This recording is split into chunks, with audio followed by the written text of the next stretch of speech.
Yo guys, welcome back to another video. Today we have a match preview for Chelsea versus Real Madrid. Big game, Champions League semi-final. I didn't think I'd be in this position saying, well, first, I didn't think I'd be in this position, YouTube, if you told me at the start of the season. No, I wouldn't. Second, I didn't think I would have been in this position making a match preview on Real Madrid versus Chelsea in the Champions League semi-finals. We've gone so far. We've come so far. The top four, the last four in Europe, in the world. And it's a big one. Real Madrid, arguably, I'd say arguably, on paper, the least challenging out of Man City, PSG and Real Madrid. I'd rather have Real Madrid if it gave me the option, and we've got them. So, what can you do? What are we going to do? I don't know. But we're going to talk about everything today, including injuries, suspensions, predicted lineups, what Tommy Tuchel's got to do to beat Zinedine Zidane and not get headbutted by him on the sideline.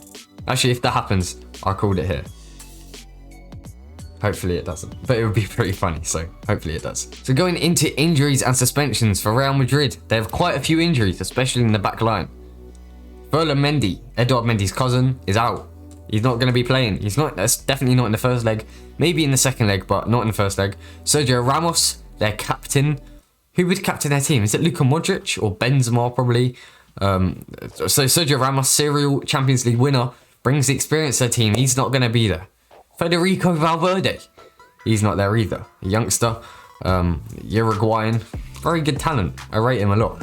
Who else isn't there? Eden Hazard is there, but I don't think he's going to start. If he does, then fair enough to the guy. But he only played 13 minutes against Girona or whatever it was last week. So I don't see him getting into the first team instantly. But he did play pretty well against whoever it was, Real Betis, or I think it was Real Betis, not Girona. Girona even a team? I think they used to be. Maybe they're in La Liga 2 now. Who knows? However, for Real Madrid, since the Liverpool quarterfinals, Rafael Varane, Dani Carvajal, and Eden Hazard are all back from injury, which is quite a big blow. Imagine if they were all out. Their backline would be...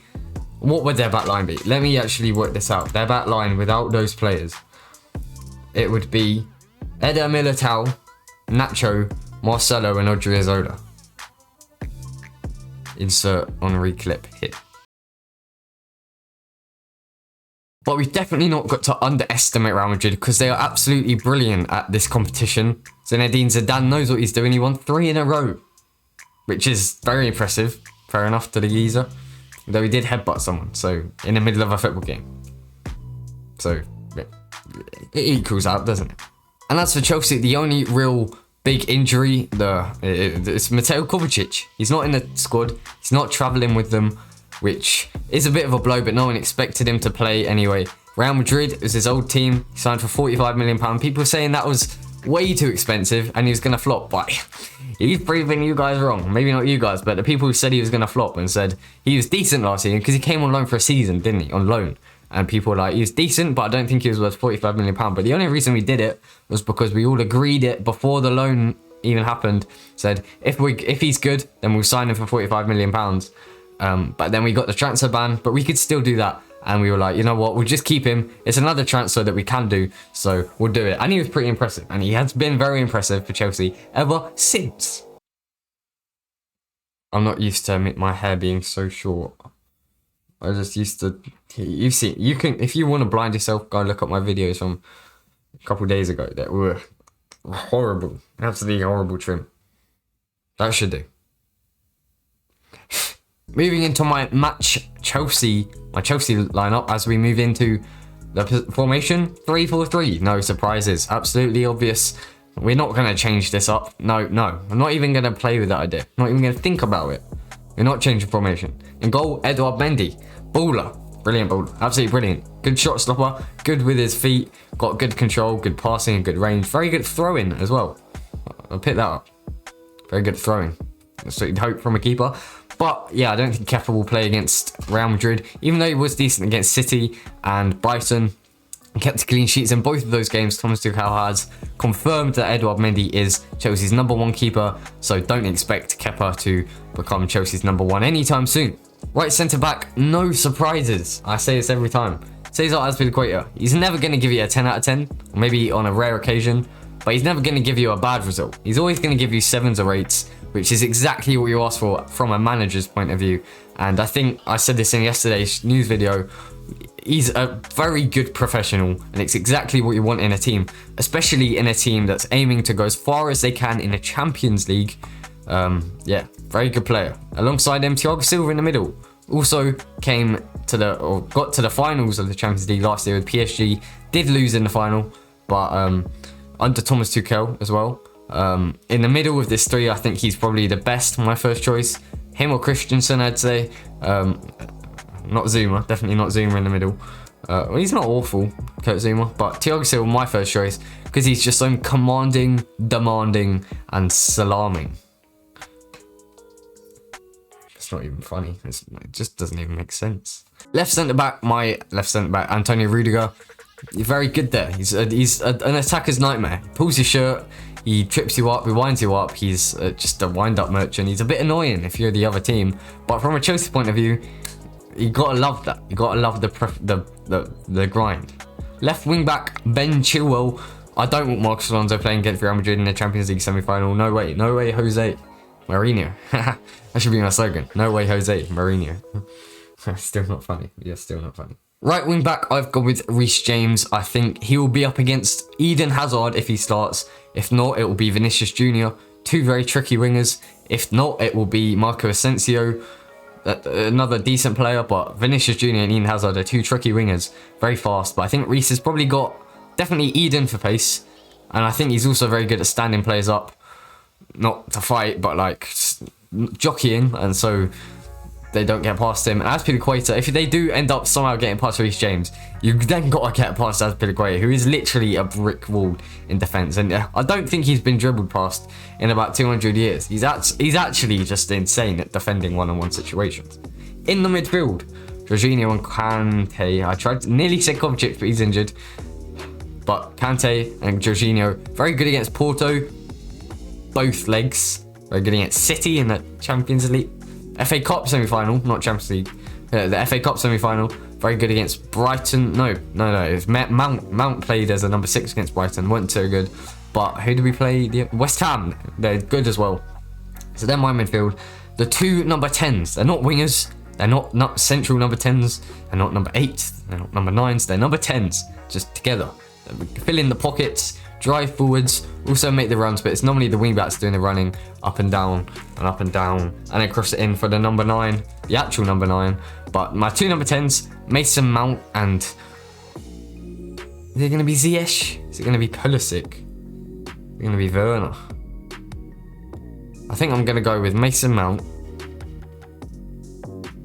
and Hakim Ziyech. We're going to do it. I don't even know. Thomas Tuchel, we must have a headache every week choosing between those four. And then up front, I've gone with... Oh, is it going to be Timo Werner up front? Or is it going to be Kai Havertz? I think it'll be Timo. He's got a bit more pace. Get past Eder Militao, Varane. Varane isn't slow, but he's not agile.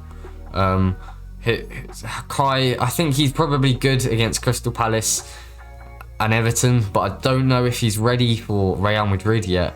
It'll be a tough test, especially against Rafa Varane. Very good defender. Like I said, he's not agile. He's not slow, but I think Timo's probably gone for pace. So that is my lineup. You can see it right here. Timo, Mount, Ziyech, Chilwell, James, Kante, Jorginho, Rudiger, Silva, Azpi, and Edu, Mendy. So going on to what Tommy Tuchel needs to do to beat Real Madrid. It's pretty simple, really. Just get a 2-0 win. And that's exactly what I want. We did it in the first leg against Porto. I'm predicting a 2-0. I think that's exactly what we'll get. That's what I want, that's what I get, and what I get, I want. I don't know what I'm talking about anymore. Another clean sheet. I think Thomas Tuchel, the clean sheet, although this is the away leg, a clean sheet just definitely doesn't hurt. But we're definitely going to need to score. We're not going to go defensive for the first leg. We're definitely going to want to score. I think we will score. I think maybe, I'm calling Edu Mendy saving a penalty from Eden Hazard. That would be beautiful. I'd like to drink his tears as well. Actually, maybe not. That's a little bit too far. I'd say Mason Mount, long shot, and Timo Werner. scores a goal. That's my predictions. Tommy Tuchel is going to need to use his width. His wits and his width. Because they have quite a central midfield. Casemiro, Luka Modric and Toni Kroos. Very good defenders. Midfield, they're not defenders. Very good midfielders. They can do the balls over the top, around the corner. Casemiro, very good defending as well. They've been in the midfield for about 5 years for Real Madrid, but they're not needed replacing at all. They're actually very good. But I think if Chelsea can use the width, win the midfield battle with N'Golo Kante because he's practically two men. Jorginho as well can control it. Get Reece James and Ben Chilwell running up and down the wings. Pull Carvajal and Marcelo out of position. Marcelo's going to be a little bit slower. Maybe he's like 34 or something. And then get Mason Mount, Ziyech and Werner running at the defence. I think we can win, tear them apart. Zinedine Zidane headbutt in the ground. Or maybe even Eden Hazard. That would be pretty funny. But that is all for today. Thank you very much for watching. Like the video if you enjoyed it. Subscribe if you're new here. Come on, you Blues. Can we go to the Champions League final? I've never done a like target before. But because we're going to go to the Champions League final, hopefully, can we get, I don't even know, 50 likes? No. 50 likes is just that unheard of. There'll be 50 viewers, for sure. 100, 150, 200 even. But not 50 likes. So, if you want to make my day, give this video a like. Anyway, that was all today. Like I said, thanks for watching. Comedy Blues 2-0 to the Chelsea. Goodbye.